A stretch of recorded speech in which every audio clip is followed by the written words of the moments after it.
El virreinato en el Perú.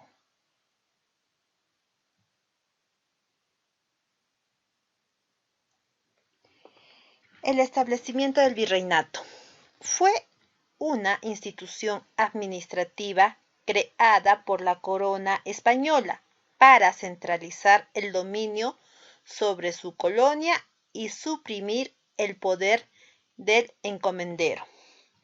¿Qué era entonces la encomienda? Consistía en la cesión de un grupo de indígenas a un español para protegerlos y recibir a cambio el pago de tributos, además de una serie de servicios personales. Sin embargo, los españoles explotaban a los indígenas. ¿Cuándo surgió el virreinato en el Perú? Este se dio en 1542, con leyes nuevas dictadas por el rey Carlos I de España. Hasta entonces, los territorios americanos eran gobernados por los mismos conquistadores. Cuando se establece el virreinato, se dan guerras civiles entre los conquistadores por el poder. La primera guerra civil que se da es entre los conquistadores Pizarro y Almagro. Luego continuaron estas guerras entre el hijo de Almagro, conocido como Diego de Almagro el Mozo, y el hermano de Francisco Pizarro, Gonzalo. Finalmente, Gonzalo Pizarro se enfrentó al primer virrey del Perú, Blasco Núñez de Vela, quien fue decapitado. Entonces, el rey de España nombró a Pedro de la Gasca como el pacificador del Perú. Él derrotó a Gonzalo Pizarro en la batalla de Chupas y lo mandó a ejecutar en 1548, finalizando de esta manera el poder de los conquistadores en territorio americano. Entonces, se da el inicio al virreinato en el Perú, que abarcó casi toda América del Sur, desde la Patagonia hasta Panamá, a excepción de los actuales territorios de Venezuela y Brasil. Como ustedes pueden ver, el territorio de Venezuela estaba gobernado por México y el territorio de Brasil por los portugueses. Con el inicio del virreinato también se da una nueva organización política, distribuida de la siguiente manera. A la cabeza el rey. Continúa el Consejo de Indias, la Casa de la Contratación, el virrey, la Real Audiencia, los corregimientos, las intendencias, los cabildos y finalmente los curacas o caciques. Entonces, ¿cuál era la función del rey? Era la máxima autoridad.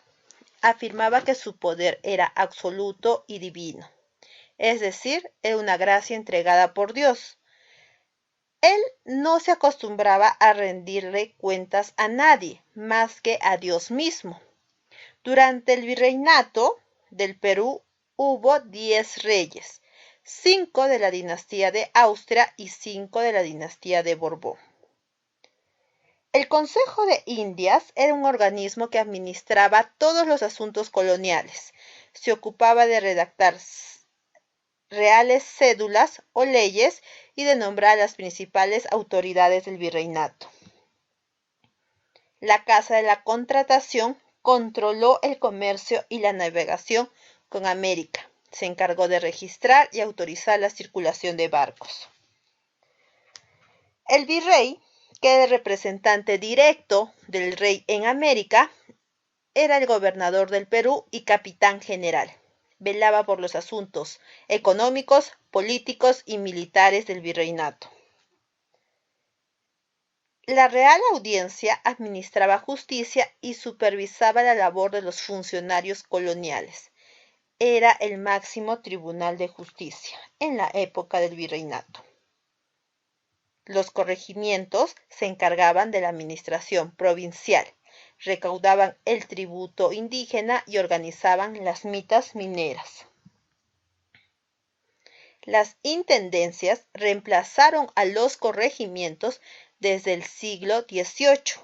Supervisaban la justicia y cobraban el tributo a los indígenas. Como ven en el mapa, teníamos las intendencias de Córdoba, la intendencia de Potosí, la intendencia de La Paz, ¿no? Entonces, de esta forma se distribuyó durante el virreinato en el Perú. Los cabildos se encargaban de la administración de las ciudades. Y finalmente los curacas o caciques gobernaban a los pueblos indígenas. Durante la época del virreinato y desde la llegada de los conquistadores españoles se dio el proceso de mestizaje. ¿Qué es el mestizaje? Es la mezcla de razas y culturas distintas que dan origen a una nueva. El mestizaje que tuvo lugar en el Perú durante la colonia fue una mezcla de razas, la española, la indígena y la africana. El mestizaje se dio tanto de forma racial como cultural. Desde el principio de la conquista del Tahuantinsuyo se produjeron uniones entre españoles e indígenas, y esto no desaparecía pese que había una ley que lo prohibía. Los africanos, al unirse con los españoles, dieron origen a los mulatos. También hubo un mestizaje cultural vinculado con las costumbres y formas de pensar. Hubo mezcla de creencias y religiones. Por ejemplo, los indígenas nobles solían vestirse al estilo español. Sin embargo, no dejaban de sentirse identificados con su pasado incaico, y los españoles, por su parte, al unirse con mujeres indígenas, también asimilaron algunas de sus costumbres. Vemos que nuestra sociedad es mestiza, donde un español blanco con una india era igual a un mestizo, un indio con un negro era igual a un sambo, un negro con un español se daba el mestizaje mulato. Los afroperuanos. Las personas de raza negra llegaron al Perú procedentes de África. Los españoles los trajeron como esclavos para la explotación minera, como sirvientes o artesanos en las ciudades. Ahora, ¿quiénes proveían de esclavos negros? Fueron los portugueses e ingleses. Ellos se los entregaban a los españoles para que los vendieran en puertos americanos. El general don José de San Martín deseaba abolir la esclavitud, por lo que decretó la libertad de vientres. Nadie en el Perú podía nacer esclavo. Y fue finalmente hasta el 3 de diciembre de 1854 cuando el presidente Ramón Castilla abolió totalmente la esclavitud en nuestro país. La población afroperuana se distribuye actualmente en la costa del país. Durante esta época también hubieron reformas borbónicas de la dinastía Borbón. Estas se dieron en el siglo XVIII. Fueron un conjunto de medidas aplicadas por los funcionarios del rey para modernizar el virreinato, impulsar el comercio entre España y sus colonias y establecer un sistema de recolección de impuestos. ¿Cuáles fueron las consecuencias? Hubo descontento entre la población, porque los criollos eran desplazados de los puertos claves y reemplazados por los españoles enviados desde la metrópoli. El impulsor de esta reforma fue Carlos III Borbón. Estas reformas se dieron a nivel económico, político, militar y cultural. Económico: libre comercio entre las colonias con España y hay un aumento de tributos.